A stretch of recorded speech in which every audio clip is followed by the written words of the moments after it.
大家好，欢迎回到极境之美，我是 Melvin。那今天呢，就开始进入到西方哲学，想要和大家一起聊聊一些古老的哲学家，看看这些思想家他们是如何在生活中寻找灵魂的答案的。那你可能都已经非常熟悉，常常听到亚里士多德、尼采、康德这些哲学家，但他们的思想与我们的日常生活有什么关联呢？其实哲学对我来说，它不是一些冰冷的知识和理论，而是真真正正的融入生活的一部分。所以其实很多人，或者作为像我这样的哲学爱好者，我们 kind of 就是在这个过程当中去知道、学习、了解哲学家的思想的过程当中，也去找到自己，而找到对我们生活在这个世界的解答。那这些哲学家呢，也用他们的生命经历为我们留下了这些智慧，让我们可以更清晰的了解自己，找到生活中的和谐。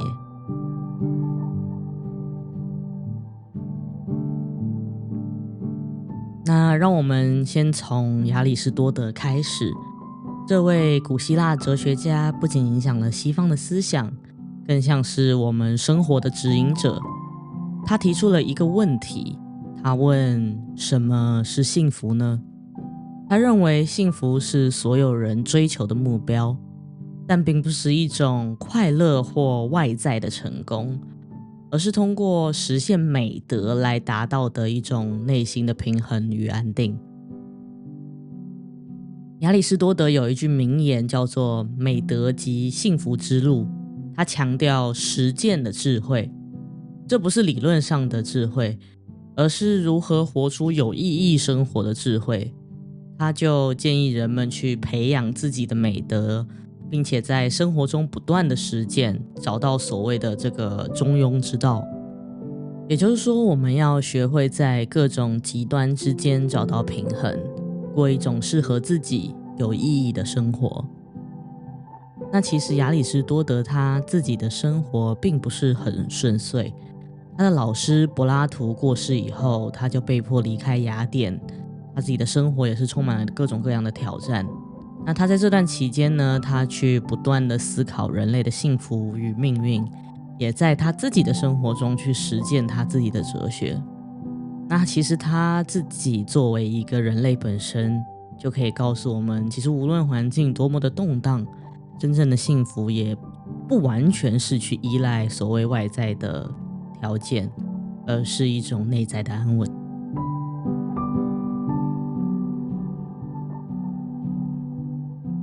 那我们再来聊聊亚里士多德的老师柏拉图。柏拉图的思想很特别，他认为世界并不只是我们眼前看到的这样，而是有一个更高的所谓理念世界，而这种理念呢，其实影响了许多艺术与灵性的探索。柏拉图就在他的理想国中描述了一个理想的社会，认为每个人都应该找到自己最适合的位置，为这个世界创造更和谐的秩序。那柏拉图他年轻的时候呢，就见过他非常尊敬的老师苏格拉底被处死，那这件事情非常深刻的影响了他。这种残酷的现实也让他开始去思考，这个世界是否真的有公平，是不是真的公平，是不是真的像我们所见的这样真实。所以后来他就慢慢发展出他认为眼见不一定为真，其实我们的灵魂有能力和感知超越现实的真理。那柏拉图呢，他自己就是想要告诉我们说，如果我们觉得不公平，或者有很多事情无法去理解的时候，可以试着超越眼前的经历，去追寻更高的精神价值。而这种超越现实的理想，也是我们真的心灵成长的一部分。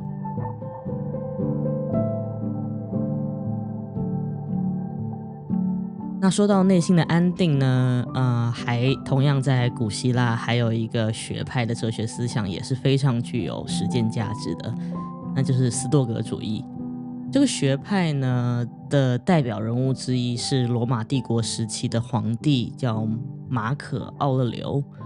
他每天都会写下自己的思想，去记录自己如何在权力、战争和内心的挣扎中找到平静。那斯多葛主义的中心思想是，我们无法控制外在的世界，但我们可以控制自己的内心。这个思想其实也非常适合我们现在的生活，每天都有那么多不可控的事件，我们难免也会感到焦虑或者无力。但是马可·奥勒留在他的《沉思录》这一本书中提到的，你能控制的是你的意识，而不是外在的事情。这也意味着我们可以学会用更冷静的态度去面对生活中的一些风暴，而不是任由情绪掌控自己。那这些话其实也不仅仅是一些哲学的箴言，其实就是我们生活中可能常见的所谓的一些生活中的鸡汤。也就是说，当我们被情绪淹没的时候，是不是可以放慢脚步，找回那一丝内在的平静？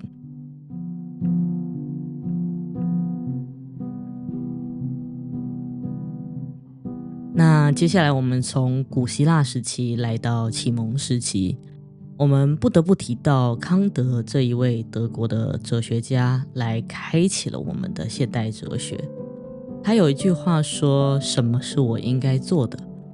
也成为了道德哲学的核心。康德认为我们每一个人都有一种理性的自律，也就是说，不管外在如何，我们都可以选择遵从自己的道德原则。康德相信理性是人类自由的关键，而道德并非依赖他人的指导，而是来自每个人心中的理性自律。康德就提出了一个简单而深刻的原则，他说我们应该只做那些我们希望成为普遍法则的事，他称之为道德律。其实康德他自己的生活就非常的自律，甚至有人说他过得就像时钟一样精确。他可能会有些人觉得他是这种冷酷无情的感觉，但其实在我心目中，我觉得他是那种拥有非常强烈的内在的坚定。他认为自由并不是无拘无束，而是在选择中坚持自己的道德立场。康德理论也帮助我们在面对一些生活中的诱惑，或者是你看到别人做了一些你不那么满意、你觉得不公平的事的时候，你可以勇敢的站出来，为自己来辩证，也在这个过程当中，坚持自己的过程当中，去找到内心的平静。当我们坚持自己的原则，无论周围怎么变动，都会感觉到内心会有一种强大力量支持着我们。那我们再来看看康德的后辈黑格尔，他为哲学提出了一个充满动态的概念，那就是辩证法。黑格尔认为生活和自我意识的发展过程中，冲突与对立其实是进步的动力，而这种动态的观点让黑格尔的哲学有一种独特的那种 rhythm， 那种韵律感，就像我们音乐里面的那个高低起伏的感觉一样。其实是一位让人又爱又怕的哲学家，因为他的思想非常的深邃。黑格尔认为人的自我意识其实是在历史中发展的，我们的存在并不是孤立的，而是与整个人类的发展相连。也就是说，我们生活中的每一个矛盾其实都是我们成长的一部分。那黑格尔自己呢，也是经历了非常动荡的一个年代。他在拿破仑战争后的混乱时期写下了《精神现象学》这一本书，去探讨人类如何透过矛盾和冲突最终实现自我意识的升华。那他的思想也提醒我们不要去害怕生活中的挑战，因为每一次挑战其实都是一个成长的契机，这也是我们身心灵探索的一部分，不断在矛盾中找到和谐。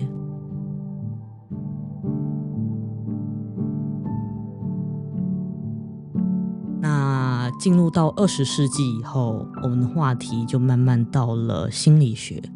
提到心理学，我们一定会先提到弗洛伊德。这一位奠定现代心理学基础的思想家，带给我们到现在的影响都非常的深刻。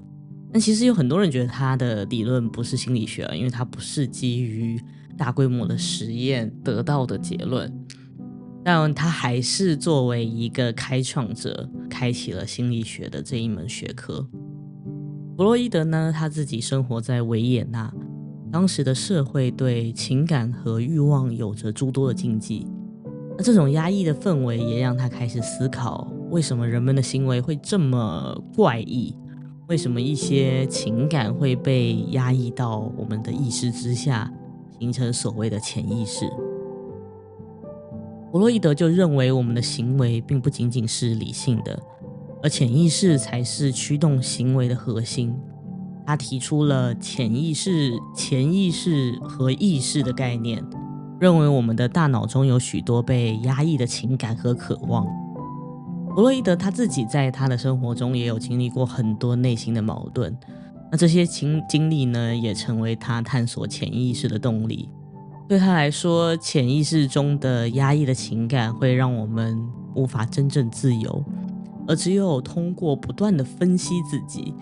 去分析自己的潜意识，才能真正的释放自己。弗洛伊德他自己的思想呢，也让我们后来意识到，每个人内心的创伤和未解的情感，其实是我们成长的一部分。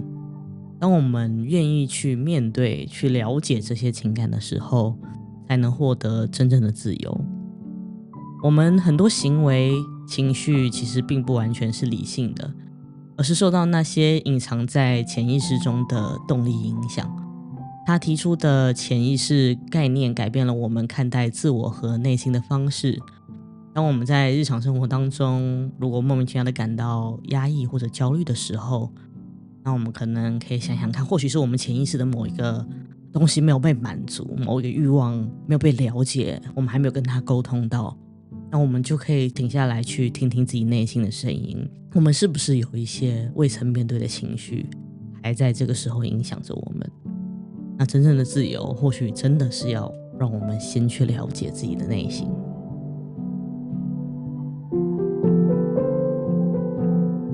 那卡尔荣格这一位瑞士的心理学家将弗洛伊德的思想进一步的发展，他提出了集体无意识的概念。之前我们在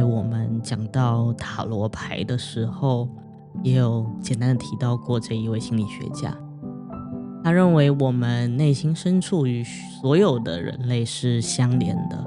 他认为我们的梦境、艺术、宗教中都含着一种普世的象征，而这些象征能够让我们可以触及到人类共同的情感与经验。荣格认为我们的内心世界不仅仅是个人的，也是整个人类的。这让他产生了对心灵象征的兴趣，并把原型视作理解人性的一种途径。当我们在生活中遇到迷茫的时候，其实是某种内心的深处在召唤我们寻找自己那一个原型，找到我们内心深处的自我。这种对无意识的探索，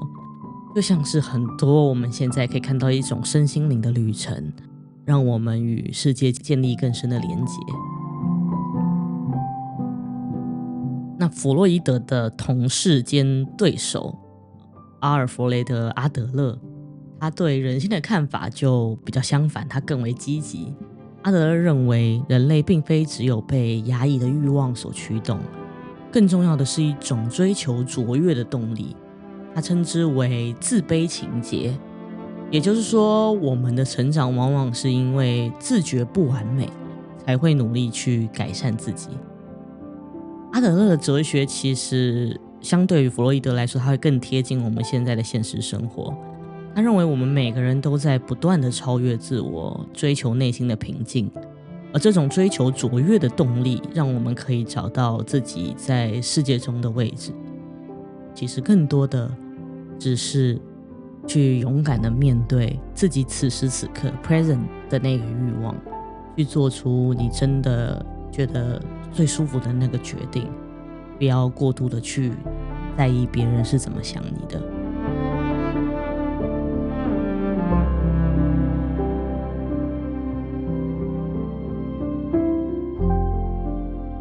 那最后还想跟大家聊聊存在主义。我们先聊聊尼采好了。他并不能完全算是存在主义，但是我们先从他开始。这位不受拘束的哲学家给我们一种全新的思维方式。尼采的思想与其说是哲学，不如说是一种生活的态度。他提倡那种超人的思想，认为每个人都可以成为超越自我的人。尼采说上帝已死，但这并不是反对宗教，而是希望人们可以放下依赖，自己去寻找生活的意义。尼采认为真正的自由在于个体的超越，成为超人即超越自身的局限，找到真正属于自己的价值。尼采的一生都非常的不平顺，他在精神崩溃后孤独地走完自己人生最后的日子。可是我们还是可以在他的书中感受到那一种对生命的热情。他认为人应该不断地挑战自己，找到生活中的意义与美，这让我们在面对挫折的时候更有勇气去追寻自己的梦想。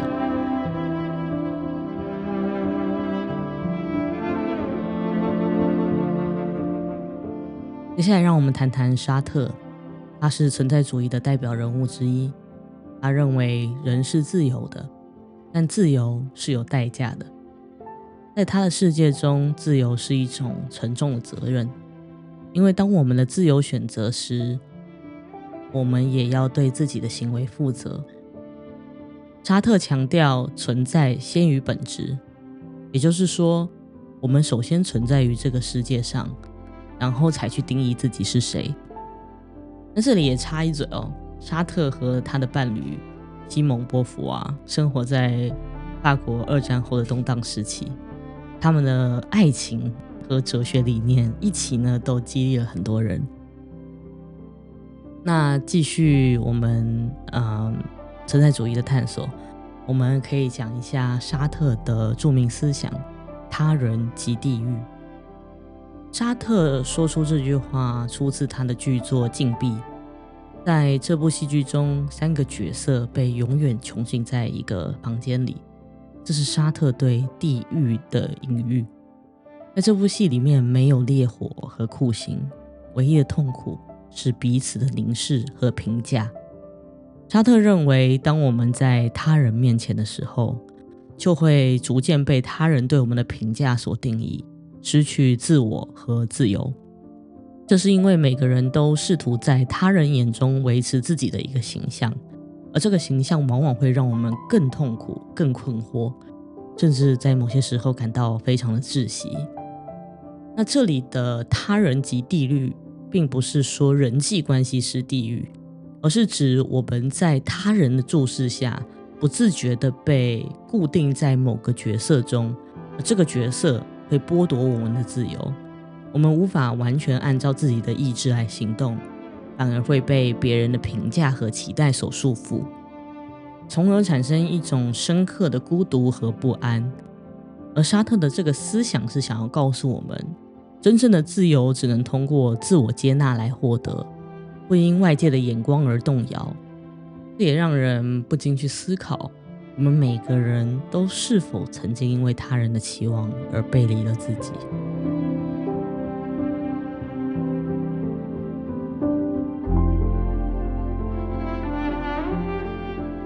谈到存在主义的自由与选择，就不得不再提到另外一位文学家、哲学家加缪。他不认为自己是一位存在主义者，但是后世我们很多人都还是会把他和沙特拿来做比较。虽然他们都以存在主义为基础，然而加缪和沙特在对待人生意义的态度上却有着非常明显的分歧。加缪是一位法国的存在主义作家，他提出了荒谬的概念。他认为人生本身没有绝对的意义，荒谬是人类在面对世界时的一种感受。但加缪并没有因此而消极，反而认为我们应该在这种荒谬中找到自己的意义。加缪的荒谬概念着重强调生命本质上的无意义。对加缪来说，荒谬源于我们对意义的追寻与宇宙的冷漠之间的矛盾。人类的理性无法解释生命的真谛，这让生命看起来像是一场永无休止的荒诞戏。然而，加缪并没有认为荒谬必然导向虚无主义，他反而提倡这种荒谬的抗争。即使在无意义中，仍然选择热爱生命，积极行动。他的小说《异乡人》中的主角莫尔索就因为无法顺应社会的价值而被视为异类。但加缪的思想要告诉我们的是，即使世界非常的荒谬，我们仍然可以选择活出真实的自我，坦然地面对生活的种种不确定。而沙特呢，相反一点，他更关注的是自由的负担。他认为人类是被迫自由，我们每个人都必须要为自己的选择负责。在他看来，自由不是荒谬的战争，而是一种非常沉重的责任。沙特提出来的存在先于本质的命题，就认为人类没有既定的意义或本质。那我们首先要先存在于这个世界，然后再通过自己的行为来定义自己。而自由的沉重就在于，这些选择一旦做出，我们就要为此负责，不可推卸。换句话说，沙特的自由是一种自我塑造的过程，但他更加关注自我选择的意义。而加缪则强调，无论选择的结果如何，我们都必须要拥抱生活中的荒谬。说到这里，让我们也想象一下沙特和加缪在咖啡馆中的对话。这其实发生过非常多次哦，两个人他们常常讨论，而且他们讨论往往是激烈而真诚。沙特坚信人生意义是人类自己创造的，而加缪则持怀疑的态度。他觉得人生更多的是无谓的重复，就像他的小说《薛西弗斯的神话》中的薛西弗斯，不断将巨石推上山顶，却每次都看到它滚回山脚。加缪说，真正的勇气在于接受荒谬，但依然继续这场无意义的行为，去创造属于自己的那份坚韧。沙特则认为，无论多么艰难的情境，我们仍然可以通过自由的选择来决定自己。这让我想起他在《存在与虚无》这一本书中提到的那句话：我们注定自由。在沙特看来，承认自己对生活的负责是人类最高的成就。而加缪就觉得，无论负责与否，生活终究是一场荒谬的戏剧，没有一个终极答案。最后回到我们的现实生活当中，沙特和加缪的分歧也给了我们不同的视角，但其实两个人都在探索生活的本质。他们也共同的想要提醒我们，生活答案其实并不是我们可以轻易找到的。我们可能面对着与加缪一样的荒谬，或者与沙特一样因自由而感到压力，但无论如何，存在主义让我们学会的是面对生活的真实，勇敢的去接受无法避免的选择。也许人生真的就是这样，充满着迷茫与不确定，但正是这份荒诞的美感，让我们更加珍惜自己的选择，并且在每个时刻都找到属于自己的那份平静。